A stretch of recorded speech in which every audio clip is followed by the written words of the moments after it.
کاروان حیات محمد سلیم چیئرمین کاروان حیات، پروفیسر اقبال آفریدی، اور یہاں جو بیٹھے ہوئے لیڈیز جینٹل مین، پریس میڈیا، یہاں کا اسٹاف، یہاں کی فیکلٹی، یہاں جو ہمارے جن کی ٹریٹمنٹ کرتے ہیں آپ سب لوگ محنت سے، ان سب کو خوش آمدید، السلام علیکم۔ کاروان حیات بہت فلاحی کام بھی کر رہے ہیں، لوگوں کے لیے بھی کام کر رہے ہیں، اویئرنیس کے لیکچرز بھی کر رہے ہیں اور دیگر چیزیں بھی کر رہے ہیں۔ تو سب سے پہلے تو ان کو مبارکباد، جو اچھا کام کر رہے ہیں۔ ان کے ساتھ جو ڈونرز ہیں یا جو فلاحی ادارے یا گورنمنٹ کے ادارے جو ان کے ساتھ اٹیچ ہیں، KPT یا دیگر، ان کو بھی شامل ہے۔ آج جو مینٹل ہیلتھ ڈے پر جو ہیومن رائٹس کے حوالے سے، mental health and human rights, یہ تھیم جو ہے انہوں نے WHO نے رکھی ہے، اور اس پر دو منٹ بات کروں گا۔ کل ہم گئے تھے سینٹرل جیل حیدرآباد میں، پروفیسر اقبال آفریدی نے ارینج کیا تھا۔ وہاں ہم جو پیشنٹ داخل ہیں، مینٹلی سک پیشنٹ، ان سے ہم نے ملاقاتیں کی۔ اب آپ لوگ کو دو تین چیزیں بتانا ضروری ہے۔ ایک یہ بات کہ جو صوبہ سندھ کی اسمبلی نے 2013 میں جو ایکٹ پاس کیا تھا، اس ایکٹ میں سندھ مینٹل ایکٹ 2013 میں، اس میں امپورٹنٹ بات یہ ہے کہ 52B اور C میں یہ لکھا پڑا ہے کہ کسی بھی پیشنٹ اگر وہ مینٹلی سک ہے، کوئی بھی اس کی انسلٹ کرے گا، اس کو ہتھکڑی لگائے گا، اس کو وار کرے گا، تو اس کی سزا مقرر ہے، پینلٹی بھی ہے، سزا بھی ہے۔ تو 32 سے 2013 سے 2023 10 سال میں کوئی FIR درج نہیں ہوئی ہے۔ حالانکہ معذرت سے ہاتھ باندھ کر جو مزاروں پہ ہو رہا ہے، جو پیر بقیر کر رہے ہیں، جو گھروں میں ہو رہا ہے، تو وہ آپ کے سب کے سامنے ہے۔ سندھ مینٹل ہیلتھ اتھارٹی کی چیئرمین کی حیثیت سے میں ایک چیز آپ کے بغیر نام کے رکھوں گا، آپ لوگوں لوگ یہ ذہن میں رکھیں۔ میں آپ سب کو دعوت دوں گا کہ آپ ٹائم نکال کر sir Kanwar ji institute of psychiatry and behavioural sciences Hyderabad, جس کو ڈزمندر کہتے ہیں، دوسرا ED کا جو ہے ادارہ ہے، بات نازم میں فیمیلز داخل ہیں، اور تیسرا جو ہے سپر ہائر ED کا ادارہ ہے، ہمارے دوست ہیں ED فیصل، تو آپ اس میں جائیں۔ میں آپ کے سامنے چیزیں رکھ رہا ہوں، دو تین خواتین زیادہ ہے۔ سر مجھے یہ کہا گیا کورٹی میں کہ آپ آئیں ایک مسئلے حل کریں۔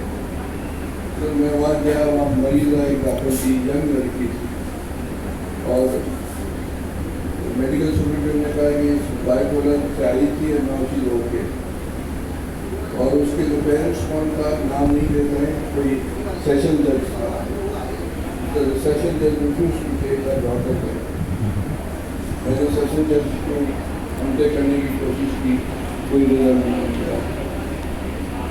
اچھا سر کنور جی میں نے کوشش کی کہ وزیر اعلیٰ سندھ آئے، سید مراد علی صاحب، سید مراد علی صاحب جب آئے وہاں، اور ایک فیمیل وارڈ کا ہم نے انتظار کرایا اس سے، تو اس وقت ایک لڑکی تھی، ینگ لڑکی، اور اس نے چیف منسٹر کو کہا کہ یہ دوسرا کیس بتا رہا ہے۔ ینگ چیف منسٹر اس نے کہا کہ مجھے یہاں سے چھڑاؤ۔ تو وزیر اعلیٰ صاحب رکے، میں نے اس کو پوچھا میڈیکل سپرنٹینڈنٹ میں یہ کیا بات ہے؟ اس نے کہا کہ سر یہ ڈمپنگ گراؤنڈ ہے، اس کے پیرنٹس نہیں لیتے۔ تیسرا کیس، میں خود جس کمیونٹی سے تعلق رکھتا ہوں، اس کمیونٹی کا کوئی نوٹیبل کسی ٹاؤن سٹی کا تھا، اقبال صاحب آپ کے ڈسٹرکٹ کا تھا، وزیر کا، مجھے بلایا گیا کہ بھئی آپ کی کمیونٹی کی لڑکی ہے، اس کے پیرنٹس کو آپ ہیں۔ ہم نے ان کو بلایا، ہم نے کہا بھائی